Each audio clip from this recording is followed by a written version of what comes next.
ना ही लगा हरी रंग। हम लोग सत्संग में आकर बैठ गए हैं, बहुत अच्छी बात है, लेकिन रंग नहीं लगेगा। क्यों नहीं लगेगा? तन तो यहाँ है, मन हम लोगों का कहाँ विचरण कर रहा है? घर द्वार, खेत खलियाँ, बाल बच्चा पर, लेकिन तब रंग नहीं चढ़ेगा।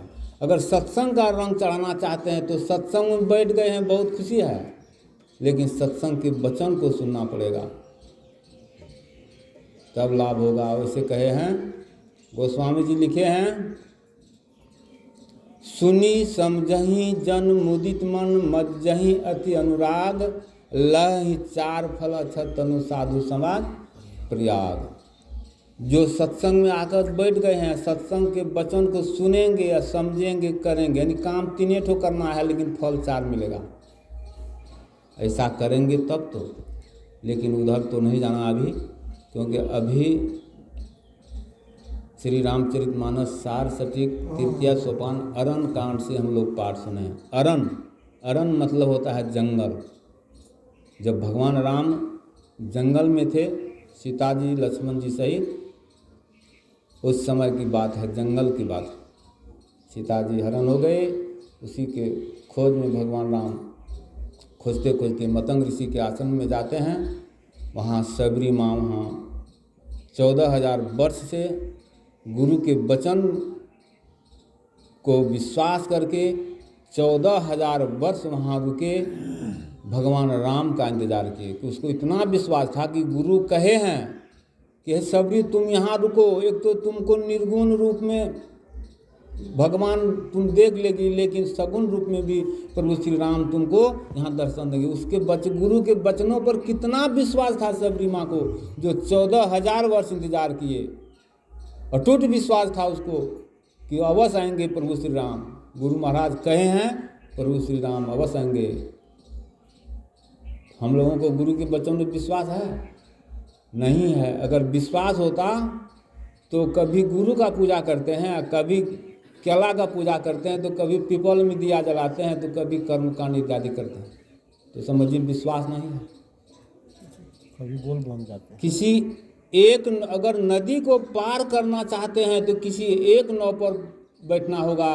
नदी के किनारे में तो बहुतों नाव रहता है, किसी पर हाथ दे दीजिए, किसी पर पैर दे दीजिए, क्या पार हो सकेगा? नहीं, किसी एक नाव पर। इसलिए एक नाव यानी हम लोग एक वर्ण अटूट भक्ति करना होगा। अटूट भक्ति, यह सत्संग जो है अटूट भक्ति है। और जो इत्यादि व्रत त्योहार इत्यादि करते हैं वह टूट भक्ति है। टूट भक्ति क्या है? टूट भक्ति यह है कि जैसे आज पुषी पूर्णिमा का भी दिन है। पुषी पूर्णिमा में बहुत जगह मूर्ति बना करके मेला लगाया होगा, अधिकांश ऐसा होता है नदी किनारे में। तो वह मूर्ति को लाया, आज है, कल रहेगा, परसों फिर उसको ले जा कर के नदी में भसा देगा, उसका पूजा हो गया, तो वह टूट भक्ति हुआ। लेकिन गुरु महाराज हम लोगों को ऐसे सरल इस जग में आकर प्रचार कर दिए हैं सत्संग का, भक्ति का, कि हम लोग का यह भक्ति टूट नहीं है, अटूट भक्ति है। यह भक्ति टूटता नहीं है। क्यों नहीं टूटता है? नित प्रति सत्संग कर ले प्यारा, तेरा कार्य सरे सारा। नित प्रति, नित मतलब रोज, और प्रति मतलब तीनों टाइम। हम लोग तीनों टाइम ध्यान करते हैं ना, वैसे जो महात्मा लोग हैं वो 5 टाइम करते हैं, लेकिन हम लोग किसान आदमी 3 टाइम ध्यान करते हैं, लेकिन स्तुति विनती 2 टाइम करते हैं, सुबह शाम। तो हम लोगों का यह अटूट भक्ति है। तो अभी विषय बना है, संवाद भी आया है प्रभु श्री राम और सबरी माँ की संवाद। तो उसमें विषय बना है भक्ति। तो भक्ति हम लोग क्यों करेंगे? भक्ति का जरूरी क्यों है? जरूरत क्या है कि हम लोग भक्ति करेंगे? इस बात को भी जानिएगा। भक्ति किया जाता है मुक्ति के लिए। अब मुक्ति का मतलब क्या होता है? छुट्टी। तो छुट्टी किस चीज़ के लिए लेना है? हम लोग कहाँ बंधन में पड़े हैं कि छुट्टी चाहते हैं? कोई कैदी अगर जेल में रहता है तो वो चाहता है कब मुझे जेल से फुर्सत मिल जाए, जेल से निकल जाए, जेल से मुझे छुट्टी मिल जाए। लेकिन हम लोग भी जेल में हैं, बहुत भयंकर जेल में हैं। जिस जेल का सज़ा 1-2 साल, 1-2 महीना, 1-2 साल नहीं है, इसका सज़ा जुग जुगांतर तो बहुत दिन तक है। यानी 84 लाख योनियों में उस जेल में हम लोग भ्रमण किए हैं। तब भगवान अकारण स्नेह करने वाले परम पिता परमेश्वर ने हम लोगों को तब मनुष्य का शरीर में भेज दिया है। मनुष्य शरीर पाने का क्या उपाध्यता है? मनुष्य शरीर पाने का एक ही कारण है कि अपने को भक्ति करके मुक्ति दिला देना। तब तो मनुष्य शरीर का सार्थकता हुआ। नहीं तो हम लोग रामायण में सुनते हैं बार बार, बड़े भाग मानुष तन पावा, असुर दुर्लभ सब ग्रंथ ही गावा। हम लोग एकदम मन हम लोगों का फूल जाता है, प्रफुल्लित हो जाते हैं कि हम लोगों का बड़ा भाग है, हम लोगों का मनुष्य शरीर मिला है। लेकिन गुरु महाराज लिखे हैं, फुटल मनुष्यवा के भाग, गुरु गम नाही लहे। गुरु महाराज कहते हैं, तुलसीदास जी, गोस्वामी तुलसीदास जी, आपने तो मनुष्य का बड़े भाग कर दिए हैं, लेकिन मैं कहता हूँ कि उस मनुष्य का भाग फूट गया, उसका हिस्सा टूट गया, खत्म हो गया। क्यों? कि गुरुगम नाही लहे। मनुष्य शरीर मिला है अपने को भक्ति करके मुक्ति दिला देना, अपने को बंधन से मुक्त कर लेना। हम लोग 84 लाख के जेल के बंधन में हैं। जन्म मत मर दुसह दुख होई, जन्म लेना और मरना जो है बहुत दुख है। इस दुख से छुटकारा दिलाने के लिए मनुष्य का शरीर परमपिता परमेश्वर दिए है। और हम लोग भक्ति करेंगे तो भक्ति का विषय में भगवान राम सबरी माँ को कहते हैं। सबरी माँ क्या कहते हैं? कही विधिया स्तुति करऊं तुम्हारी, अधम जाति मैं जड़मति भारी। अधम ते अधम अधम अति नारी, अतिन महम मति मंद गमारे। क्या कहते हैं सबरी माँ? कही विधि स्तुति करूं तुम्हारी। हे प्रभु श्री राम, मैं आपकी स्तुति किस विधि करूं? मैं तो अधम जाति का हूँ, उसमें भी अधम तो अधम, अधमों में अधम जाति, उसमें भी क्या, मैं नारी जाति की हूँ, नारी में भी मैं मंद बुद्धि का हूँ, जड़ बुद्धि वाली हूँ। अपने आप को सबरी माँ कितना नीचा दिखाती है। भगवान श्री राम क्या कहते हैं? कह रघुपति सुनो भामिनी बाता, मानव एक भगति करिनाता।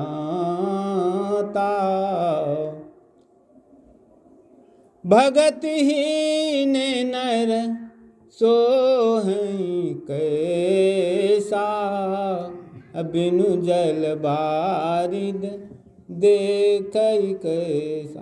कहते हैं हे भामनी। भामनी का मतलब क्या होता है? भामनी शब्द भगवान राम लगाए हैं। भामनी का मतलब होता है बहुत सुंदर नारी, या नहीं तो बहुत कर्कशा लड़ाकू नारी। सबरी माँ न तो रूप से सुंदर थी, न वह लड़ाकू थी,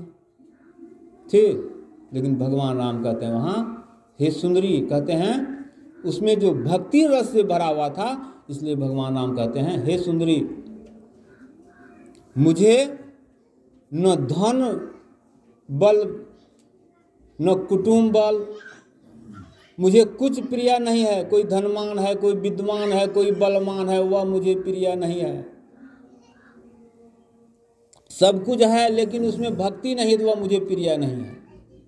किस तरह प्रिय नहीं? जिस तरह बहुत जोरों का बादल लगा दे आषाढ़ सावन के महीना और किसान खुश हो जाएगा बादल देखकर कि अब बारिश होगी, मैं खेत रोपनी करूंगा, लेकिन आंधी उठे, हवा उठे, बादल को छिन्न भिन्न कर दे, बारिश नहीं हो, वह बादल किस काम के हैं? कहते हैं हे सबरी, ठीक उसी तरह सब कुछ मनुष्य में है, सुंदरता है, गुण है, विद्वान है, बलवान है, धनवान है, लेकिन उसमें अगर भक्ति नहीं है तो उसी तरह वह मनुष्य स्वभावहीन लगता है। इसलिए मुझे साविधान सुनु धरु मन माही, नवधा भगति कहूँ तो ही पाही।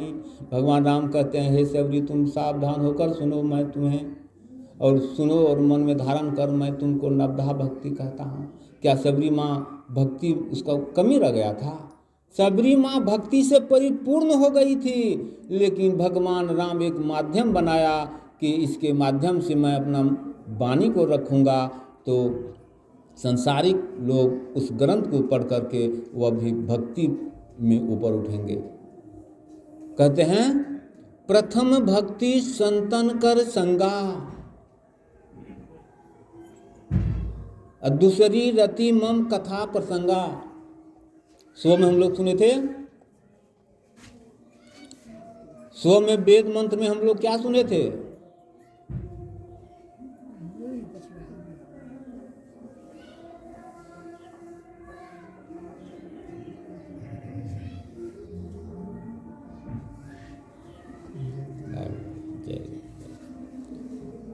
स्व श्री सद्गुरु महाराज की जय। स्व में हम लोग सुने थे वेद मंत्र में कि बुद्धि योग,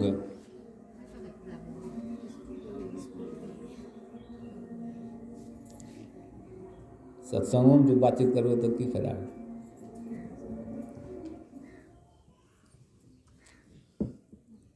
जब सत्संग के वचन के नहीं सुनबे ना तो दिमाग में नहीं हटते। एक लाइन से अगर रुको ना, सुनबे अगर ध्यान तबे हटत, नहीं तो नहीं हटते। श्री सद्गुरु महाराज की जय। सुबह में हम लोग वेद मंत्र से सुन रहे थे कि बुद्धि योग, यानी बुद्धि योग मतलब सत्संग। तो यहाँ भगवान नाम क्या करते हैं? प्रथम भक्ति सत्संग संतन कर संगा, यानी सब बुद्धि योग यानी सत्संग करना। तो प्रथम भक्ति संतन कर संगा, तो संत का संग करेंगे तब ना वहाँ सत्संग मिलेगा हम लोगों को। और दूसरी रति मम कथा प्रसंगा, सत्संग में आकर बैठ गए, संत के संग में आकर बैठ गए, तो समझिए आपको हमारा आपका एक प्रकार का भक्ति हो रहा है। दूसरा भक्ति करना अगर चाहते हैं तो दूसरी भक्ति कथा प्रसंग को सुनना है। सत्संग में जो प्रवचन होता है उसको वचन के सुनना है, तो दूसरी भक्ति भी हो जाएगा।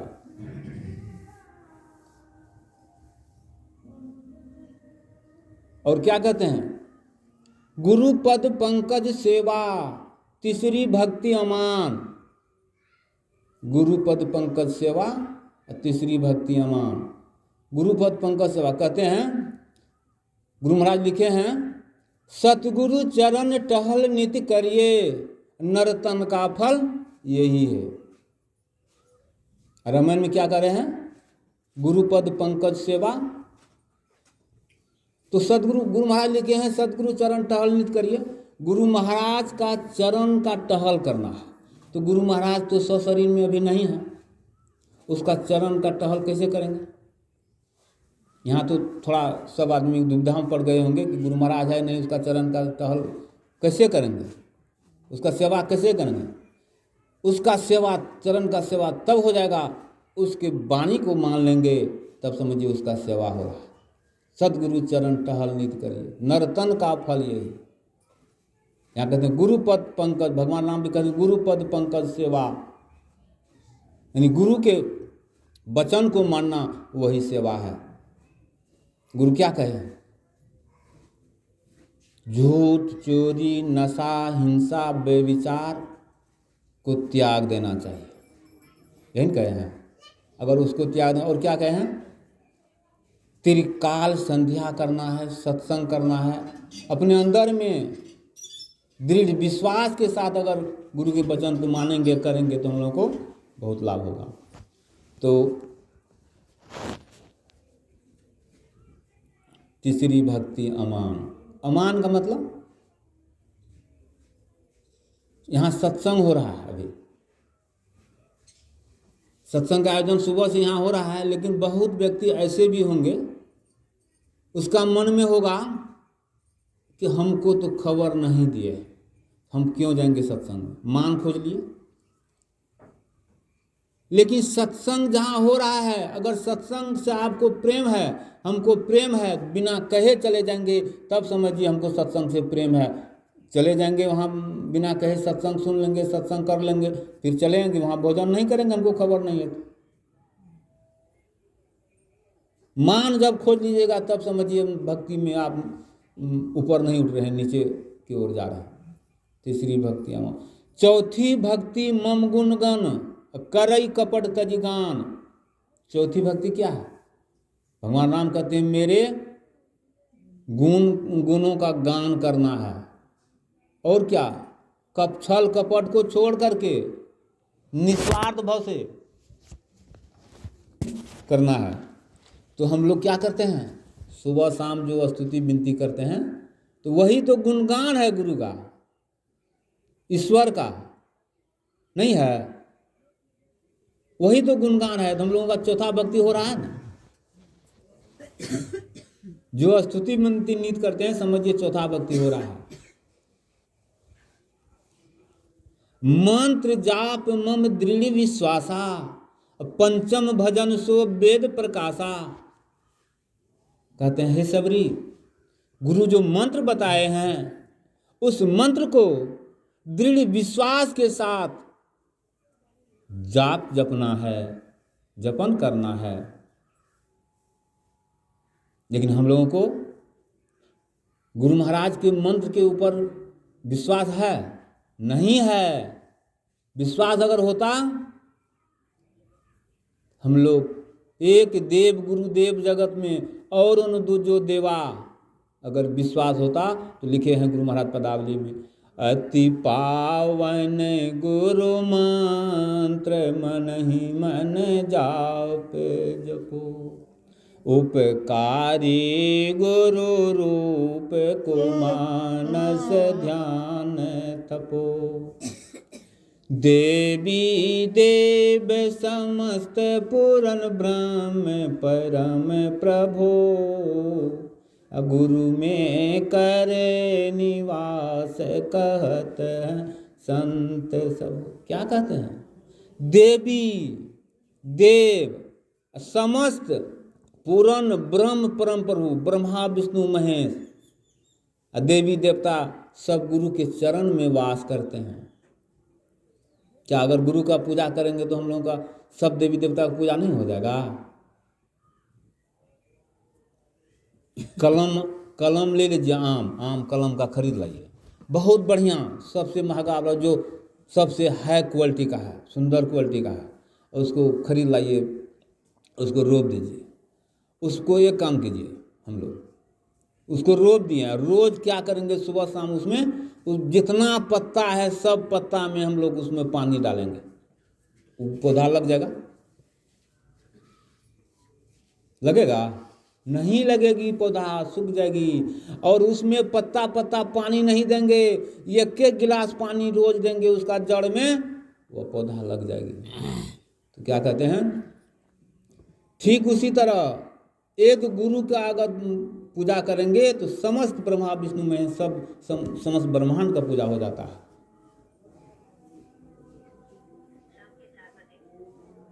तो मंत्र जाप मम दृढ़ विश्वासा, पंचम भजन सो वेद प्रकाशा। शास्त्र वेद में यह है, गुरु जो मंत्र बताए हैं, दृढ़ विश्वास के साथ उसका जप जपना चाहिए।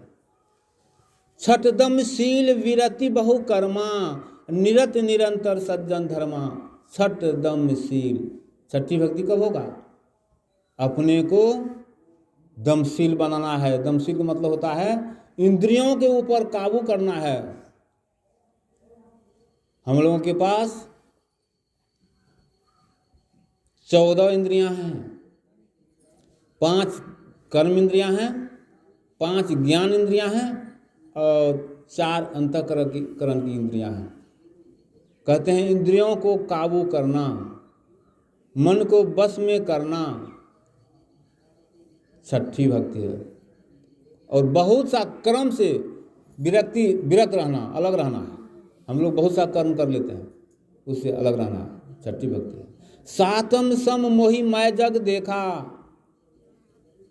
मोह से अधिक संत कर लेखा।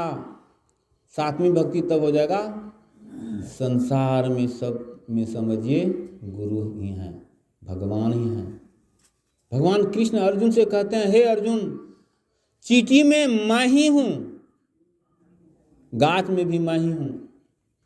जब यह कब होगा? समता की बात है। जो ध्यान में ऊपर उठ जाएंगे, सुषमना में चले जाएंगे, तब उससे दिखाई देगा कि सब में मैं हूं। जिस तरह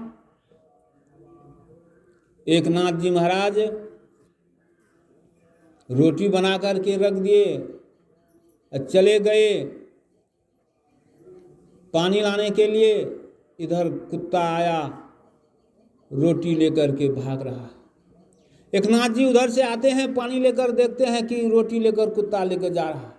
कटोरी, घी का कटोरी हाथ में ले लिए, चम्मच ले लिए और पुकारे जाते हैं, प्रभु प्रभु रुकिए ना, प्रभु रुकिए, क्यों सूखा रोटी आप लेकर जा रहे हैं, उसमें घी लगा देते हैं, तब खाइएगा प्रभु। अब तो परमात्मा को रहा नहीं गया। अरे वाह, उसी कुत्ते में तुरंत परमात्मा का रूप वहां बिखर गए। जब ऐसा होगा तब समझिए समता, तब सातवीं भक्ति होगा। आठम जथा लाभ संतोषा, सपने नहीं देखिए परदोषा। आठवीं भक्ति कब होगी? आठम जथा लाभ संतोषा।